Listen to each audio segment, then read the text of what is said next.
Olá, amigos e amigas, que a face do Senhor Jesus possa resplandecer em cada um de vocês e que todos tenham um belo dia.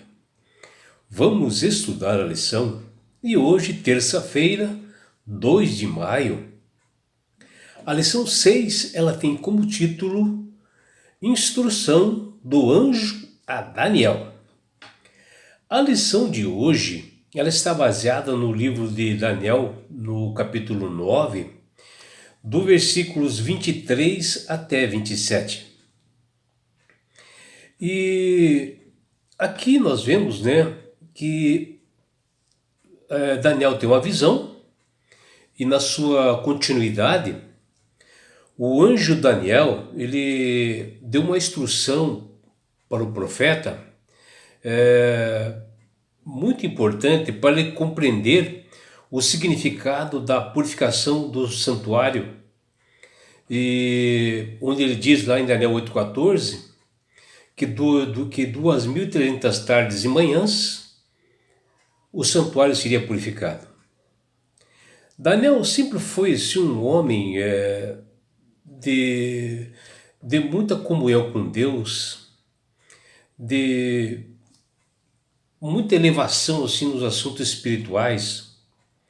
E as orações de Daniel, a qual ele costumava fazer 3 orações por dia, e nesta agora, que ele faz porque ele não entendeu essas 2.300 tardes e manhãs, essa oração que ele fez comoveu o coração de Deus, ao ponto de, ao ele fazer as suas primeiras palavras, já serem o suficiente para Deus fazer descer do céu o anjo, o mais poderoso deles, o anjo Gabriel. E Daniel possuía assim um manuscrito, do profeta Jeremias, que a tal tempo, viria e que estava se aproximando dele. E ele orava assim cada vez mais, para se aprofundar em tudo isto. E quando ele tem a visão das 2.000 tardes e manhãs e não entendia, ele buscou em oração e Deus o respondeu da maneira mais rápida, porque Daniel tinha um comprometimento realmente com Deus, uma comunhão muito grande com o Senhor. E ao examinarmos o livro do profeta Daniel, nos mostra assim um caminho de sobremodo assim envolvente, e excelente e restaurador, que nos arrebata aos nossos sentidos, a nós buscar uma comunhão com Deus também, e assim como o profeta Daniel fazia. E nesse capítulo 9, vemos que a oração ela era o centro da vida de Daniel. E ele estando próximo do fim do período do cativeiro na Babilônia, quando o povo de Deus estava ali cativo, como é predito assim nas Sagradas Escrituras, esse foi o tema assim predominante das orações do profeta, por ele estar ali naquele cativo ali na Babilônia. E o fim dos 70 anos assim de exílio determinados por Deus, lá que fala em Jeremias capítulo 25, versículo 11, representava para o povo de Israel o retorno para casa. E essa era a verdade presente e a grande esperança para o tempo de Daniel.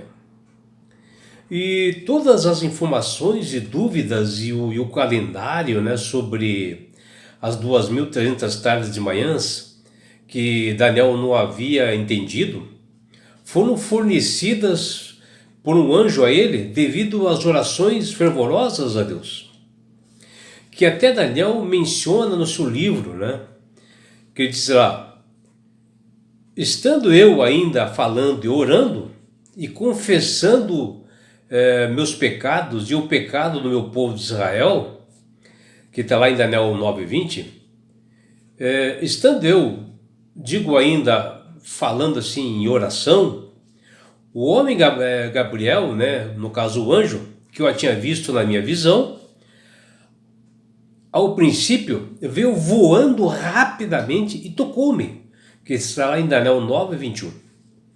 E ele me instruiu e falou comigo dizendo: Daniel, agora saí para fazer-te entender o sentido que está lá em Daniel 9:22, ou seja, o sentido das 2.300 tardes de manhã. E, ou seja, tudo isso aconteceu devido às orações de Daniel. E Deus o ouviu e já mandou rapidamente um anjo dar respostas ao seu servo para tirar as suas dúvidas. E Daniel recebe as respostas da libertação futura para o povo de Israel. E ele estava preocupado, né? E também dos acontecimentos, né, políticos, espirituais que ocorriam até essa libertação. E a visão de Daniel 9 tinha como centro, né, o santuário celestial e os eventos a ele associados. O que nós vemos aqui com a oração de Daniel é que a oração intercessória toca o coração de Deus, porque a Bíblia diz: muito pode por isso a eficácia a oração de um justo. E assim, Deus fica muito feliz quando nós oramos por alguém, porque desta forma nós estamos demonstrando mais amor, né, para com o próximo, né, e nós ficamos nos parecendo mais com Deus. E é o que o Daniel sempre fazia. E essa oração de Daniel, pedindo perdão, né, pelos pecados e pedindo que Deus restaurasse Jerusalém, porque Jerusalém estava assim desolada, né, destruída, e eles estavam assim cativos lá na Babilônia, praticamente sem lar. E devido justamente desses pecados é que eles estavam lá. Mas aconteceu algo assim extraordinário, assim muito interessante, que Deus imediatamente envia o anjo Gabriel para dar a ele uma resposta àquela bela oração. Só que o anjo não responde somente sobre aquelas duas petições de Daniel, ou seja, pelo perdão dos pecados do povo e a restauração de Jerusalém.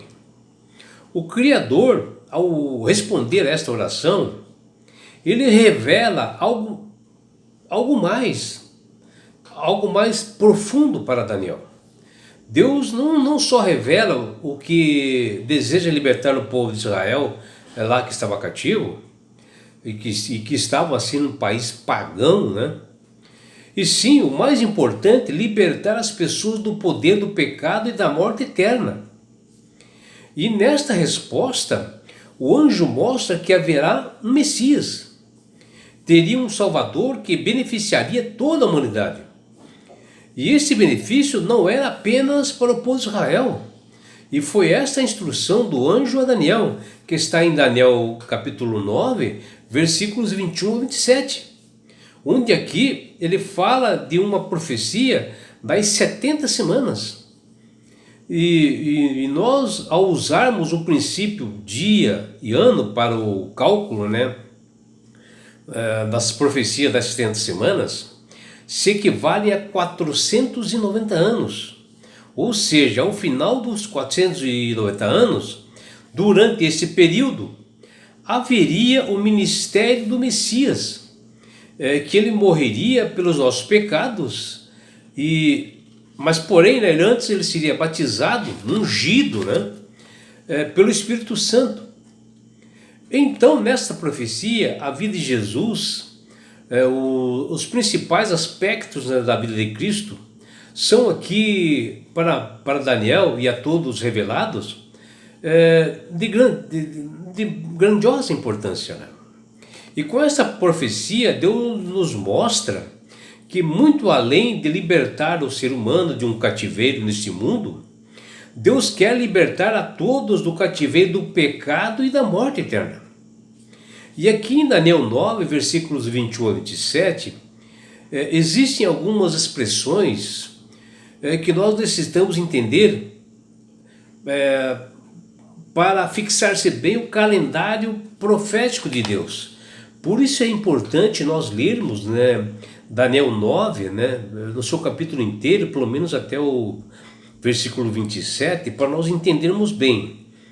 E eu vou aqui esmiuçar um pouco para que todos entendam.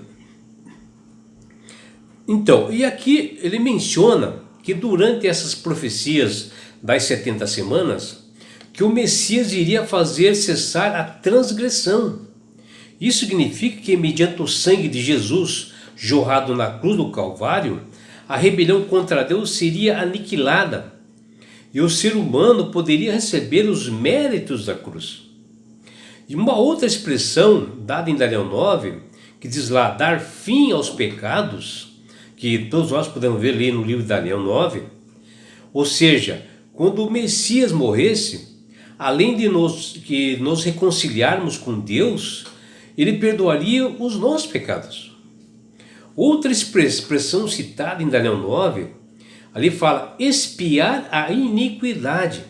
Isso quer dizer que Deus iria prover-nos assim de paz e reconciliação por meio do sangue do seu Filho Jesus. Vejam, essa verdade foi apresentada a nós em Daniel 9, versículos 21 a 27. E o apóstolo Paulo volta a falar lá em Colossenses capítulo 1, versículos 19 e 20, quando ele nos diz: aprove a Deus quando nele residisse toda a plenitude, e que, havendo feito a paz pelo sangue de sua cruz por meio dele, reconciliasse consigo mesmo todas as coisas que sobre a terra, quer nos céus. Ou seja, somente o Messias poderia expiar a iniquidade e o pecado de toda a humanidade. Mais uma expressão que nós encontramos em Daniel 9, versículos 21 a 27, que diz lá, trazer a justiça eterna. Isso significa, quando Jesus morreu na cruz, ele tomou o nosso lugar. E por isso agora ele pode nos declarar justos eternamente diante de Deus. E nós recebemos essa justiça de Cristo pela fé, todo aquele que crê em Jesus, como revela Romanos 5:1. Outra expressão de Daniel 9, 21 a 7, diz lá, selar a visão e a profecia. Ou seja, quando Cristo morresse na cruz do Calvário, esta profecia das 70 semanas teria uma boa parte do seu cumprimento, e todas as profecias do Antigo Testamento que apontavam para a obra expiatória de Cristo aqui na terra e seriam seladas no sentido de serem cumpridas na vinda de Cristo. Outra expressão de Daniel 9, 21 até versículo 27, diz lá, ungir os santos dos santos. Ou seja, após o sacrifício de Cristo, ocorreria uma outra obra nos céus, o lugar santíssimo do santuário, e o santuário celestial, né? Seria inaugurada para que nesse Jesus realizasse um ministério de intercessão e depois de juízo no santuário celestial.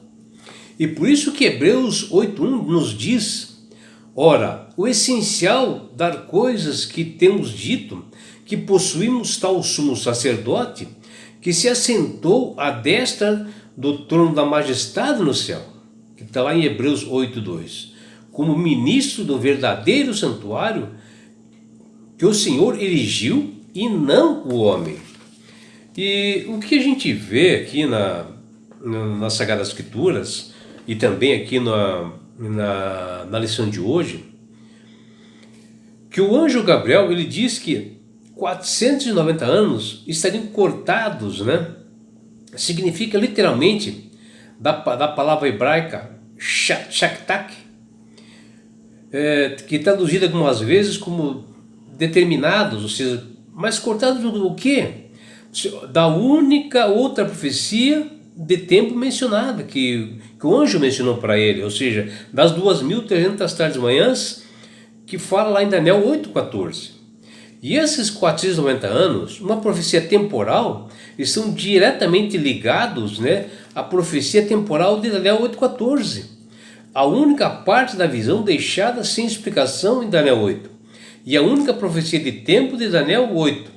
Assim, com essa profecia, Gabriel ajudou a entender o que a Daniel, né, que ele não havia entendido anteriormente às 2.300 tardes de manhãs. E é por isso, meu amigo, minha amiga, que Deus tem falado com todas as pessoas para aceitar, né, Jesus como Salvador e Senhor.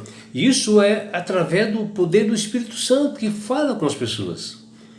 Porque quando você aceita Jesus como Salvador e Senhor, você passa a ser uma pessoa com sabedoria, passa a ter entendimento das Sagradas Escrituras, passa a manusear melhor as Sagradas Escrituras, e você vai entender perfeitamente as 2.300 tardes e manhãs e essas 70 semanas também. Por quê? Porque o Espírito Santo começa a trabalhar na sua mente.